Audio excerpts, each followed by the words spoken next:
You ask Tiger to solve. This deals with linear equations with one unknown. The final result is a equals 17. Let's solve it step by step. Simplify the expression. Expand the parentheses.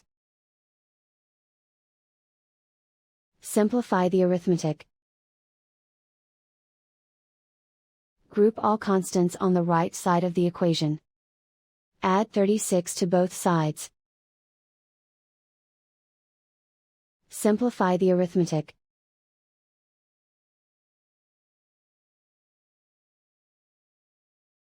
Isolate the a. Divide both sides by 3. Simplify the fraction. Find the greatest common factor of the numerator and denominator. Factor out and cancel the greatest common factor. And so the final result is a equals 17.